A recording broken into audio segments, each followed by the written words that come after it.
Hi, this is Doug from 10-Minute Amiga Retrocast, and welcome to another edition of the ChickenHead Chronicles. Now, as I've mentioned before, I don't generally do reviews of Amiga games. I leave that to my buddies from Amiga-Rama, and I'll put the link right down here, and my buddies at the Amigos. I'll put their link right down here too. They handle all of the Amiga reviews just fine. But when it comes to Commodore 64 stuff, I don't hesitate at all with some of the new stuff, taking a look at that. Now, about a month or so ago, I caught wind of a new game coming out, The Age of Heroes from Psytronik. And this is from a group of guys who've been publishing Commodore 64 games for quite a long time. And they've got some absolute beauties, absolute wonderful games out there that I encourage you to take a look at. I'll put a link to their website down here so you can see that.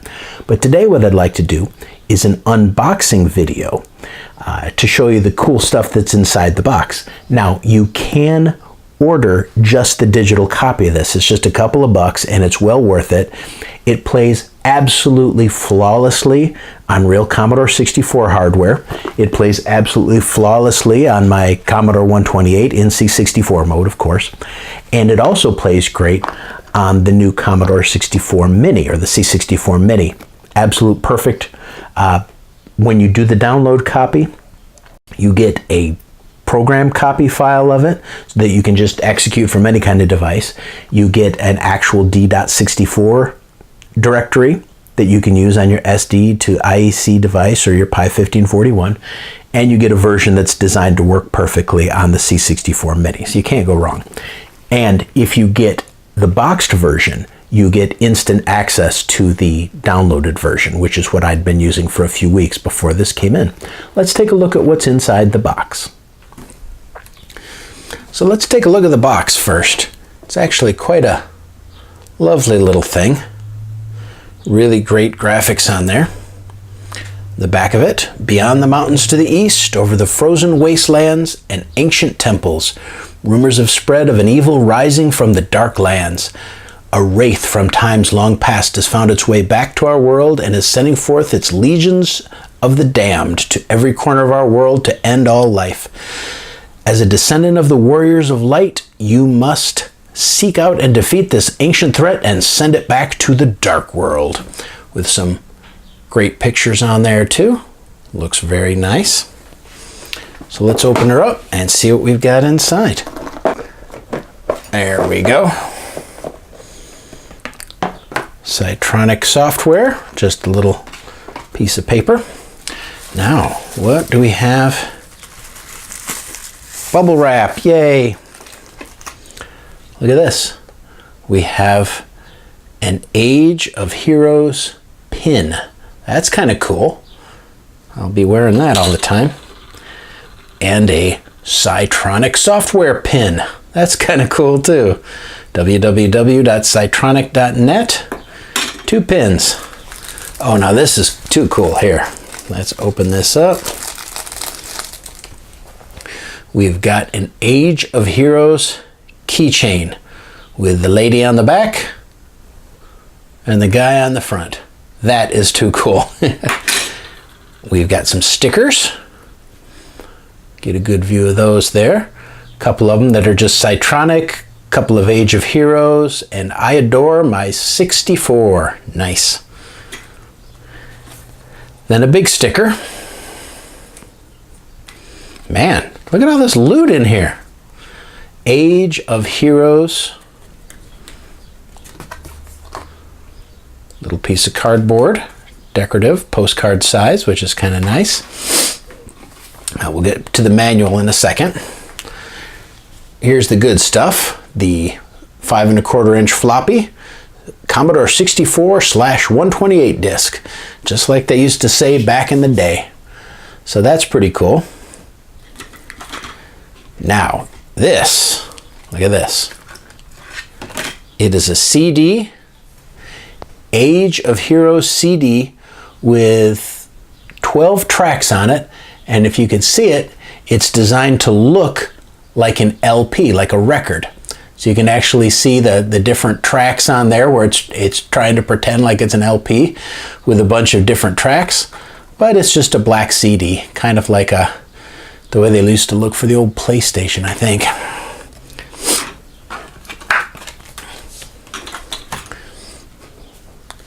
Let's take a look at the manual. The Age of Heroes Manual. Game by Chim Volkers, code. Trevor Story, art, game, and design. Saul Cross, music, did a great job. Vinny Menolfi and Andrew Fisher, testing. Published by Psytronik.net. All right, we've already read this part about the story. Beautiful disembodied heads there. Goes over our different heroes, Dokor and Anika. Little history of them. Little guide how to play the game here. Game tips. And a full manual going over all of the different enemies in the game with descriptions of them, which is actually kind of cool.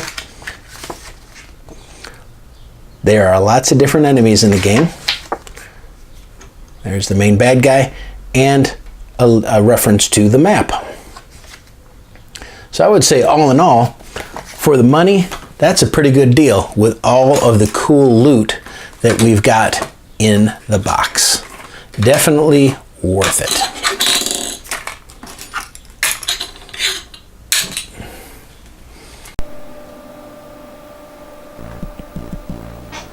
When you start the game, you get to this very nice bitmap screen with some of the nice background music. I think that's an absolutely beautiful picture in 16 colors.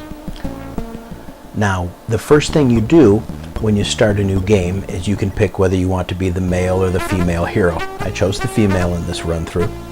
You can see the gameplay is smooth, the scrolling is absolutely fantastic. Now, here we're seeing a couple of the different enemies and things like spiked pits that we can fall down and nice blade traps that you have to avoid. And it's got kind of a neat climbing mechanic too, which I thought was kind of cool. Look at this zombie here. Nah, I think he's an orc. Falls down to his death into a pit trap.